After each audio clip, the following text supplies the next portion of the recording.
3.5 million pages, 2,000 videos, 180,000 images. That is what the Department of Justice released on January 30th, 2026, in what officials called the final tranche of files related to convicted sex offender Jeffrey Epstein.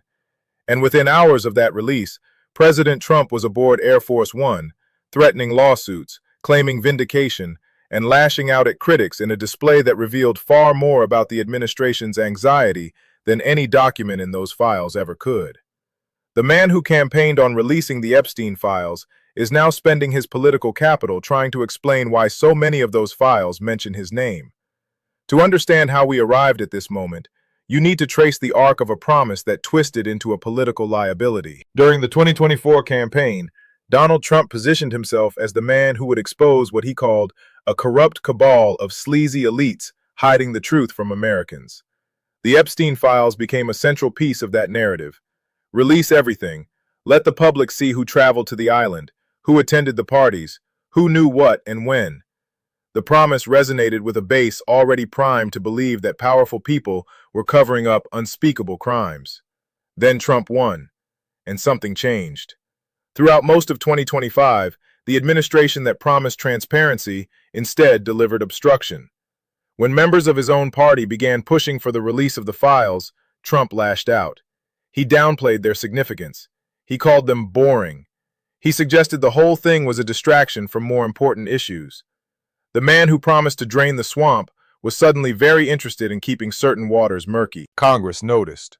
In a rare display of bipartisan unity, the House of Representatives passed the Epstein Files Transparency Act with a vote of 427 to 1.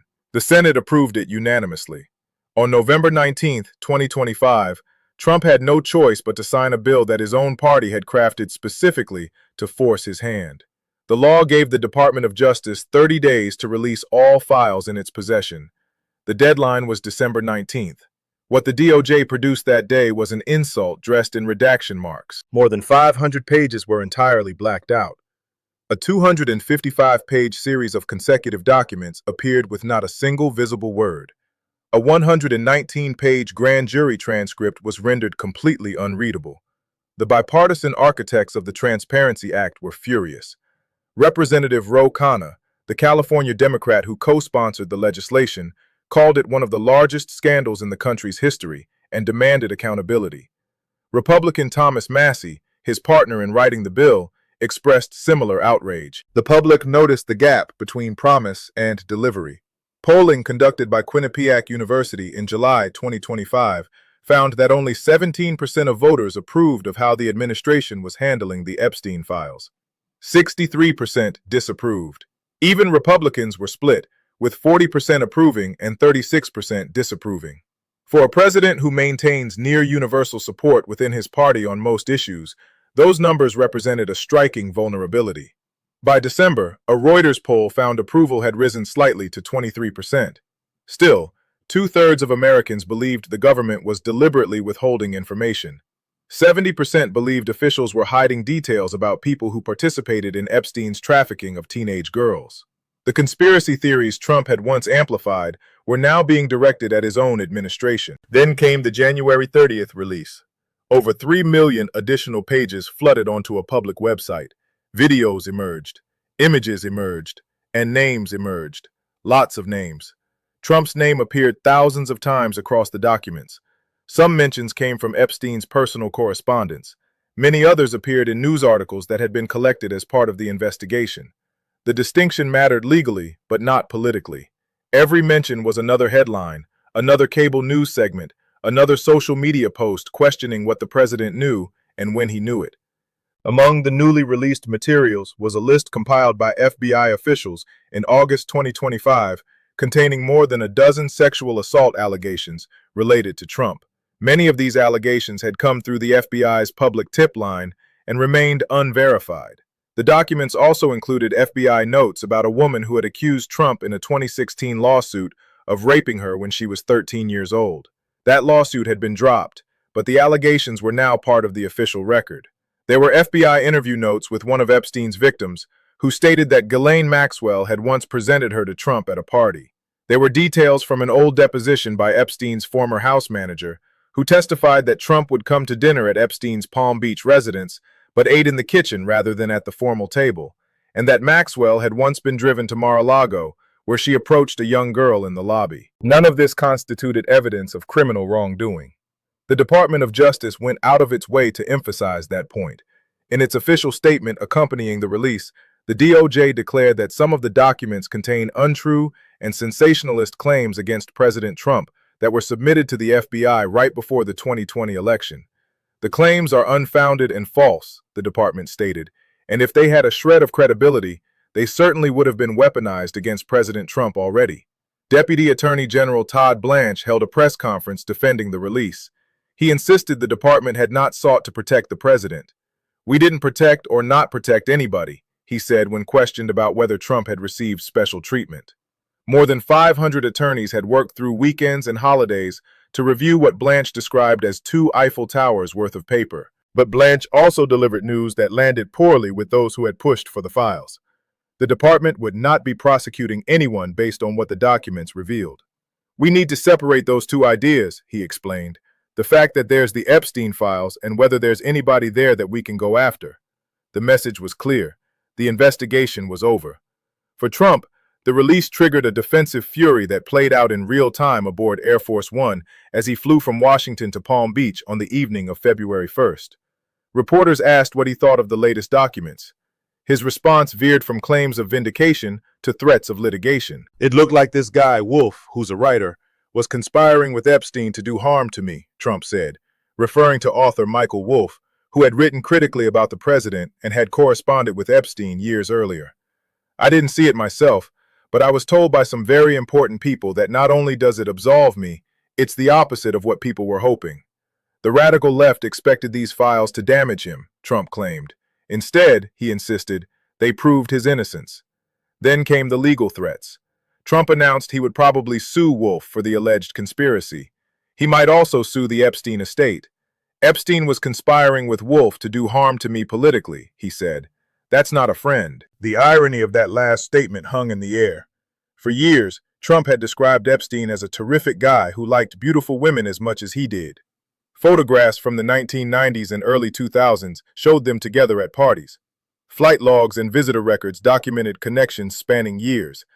Now Trump was publicly declaring that Epstein had never been his friend, a claim undercut by decades of evidence. Wolff responded with a video that amounted to a dare. "Bring it on," he said. "This is the 3rd or 4th time the president has threatened to sue me."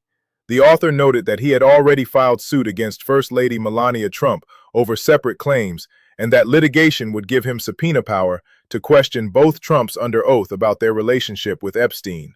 "I believe that if the American public knew the real nature of Donald Trump's long relationship with Jeffrey Epstein, they would turn away in horror and revulsion," Wolff declared. "So sue me. Let's sue each other. I have nothing to hide, but Mr. President, you surely do." The files also cast unflattering light on others in Trump's orbit. Commerce Secretary Howard Lutnick appeared in 2012 emails planning a trip to one of Epstein's Caribbean islands, years after he had publicly claimed to have cut ties with the financier. When the New York Times contacted Lutnick about the discrepancy, he said, "I spent 0 time with him and hung up the phone." Elon Musk emerged in emails asking about what day would be the wildest party on Epstein's island. On his social media platform X, Musk insisted he had never actually visited the island. "What matters most," he wrote, "is prosecuting those who have committed crimes with Epstein. When there is at least one arrest, some justice will have been done. If not, this is all performative." The files reached beyond American politics. Britain's former ambassador to Washington, Peter Mandelson, faced criminal investigation after emails suggested he may have leaked market-sensitive government information to Epstein during the 2008 financial crisis. The scandal threatened the government of Prime Minister Keir Starmer. Norwegian Crown Princess Mette Marit faced renewed scrutiny. The lattice of Epstein's connections spread across continents. For the survivors of Epstein's abuse, the release brought fresh trauma alongside old wounds. Attorneys representing more than 200 alleged victims asked federal judges to order the immediate takedown of the DOJ's Epstein Files website, calling it the single most egregious violation of victim privacy in one day in United States history. Names of victims who had never come forward publicly were suddenly exposed. Intimate details appeared unredacted. The very law designed to expose perpetrators had instead exposed those they had harmed. Virginia Giuffre, one of Epstein's most vocal accusers, had died by suicide in 2025. Her family expressed outrage over the handling of the release. Her brother told CBS that the DOJ was redacting the names of perpetrators while releasing the names of victims, quite the opposite of what the Epstein Files Transparency Act was meant to do. Deputy Attorney General Blanche defended the department's procedures, claiming that redaction errors affected about 0.001% of all materials, and that corrections were made quickly when errors were identified. But the damage was done. Congress is not finished with this matter. Representative Khanna announced he was prepared to push for holding Blanche and Attorney General Pam Bondi in contempt of Congress if the administration does not provide access to unredacted files. He and Massey have requested the ability to review Epstein's email accounts, victim interview statements, and key documents from the original 2007 investigation. We have seen a blanket approach to redactions in some areas, while in other cases victim names were not redacted at all, they wrote. Congress cannot properly assess the department's handling of the Epstein and Maxwell cases without access to the complete record. The political fallout continues to accumulate. Trump's overall approval rating has tracked downward throughout his second term, reaching a low of 42% in multiple surveys.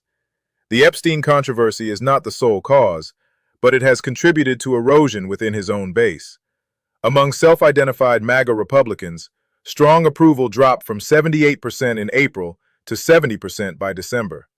The share of Republicans who identify with the MAGA movement has itself declined.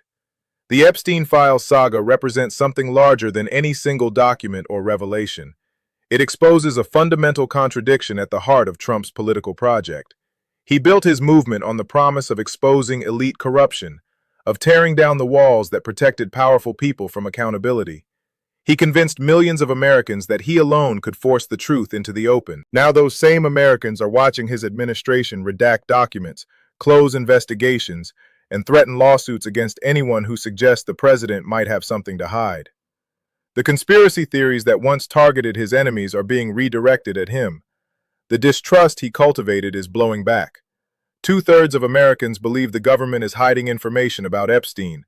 Only 23% approve of how Trump has handled the matter. Even among Republicans, approval barely reaches a majority. For a president who has maintained iron control over his party for nearly a decade, these numbers represent an unusual fracture. The questions will not go away. The documents are now public, and researchers, journalists, and ordinary citizens are combing through them. Every new discovery generates another news cycle. Every name prompts another round of scrutiny. The administration can declare the investigation closed, but it cannot close the public's interest. What emerges from the 3.5 million pages is not a clear picture of guilt or innocence for any individual. It is something more corrosive. A portrait of a world where powerful men moved through the same social circles as a convicted sex offender, attended the same parties, exchanged the same emails, and then claimed they knew nothing about what he was doing. Some of those men are now in prison, some are dead, and one is President of the United States. The files do not prove that Trump committed crimes related to Epstein. The Department of Justice has said as much explicitly, but they document a relationship that extended over years, connections that Trump has alternately acknowledged and denied, and allegations that have been investigated but not resolved. They raise questions that threat of lawsuit cannot silence and claims of vindication cannot answer. For the survivors who fought to make these documents public, the release has brought a bitter mix of validation and violation. For the politicians who champion transparency, the fight is far from over. For the president who promised to expose everything, the exposure has come at a cost he did not anticipate. The man who said he would drain the swamp is now standing in it, claiming the water is perfectly clean while everyone else can see the mud.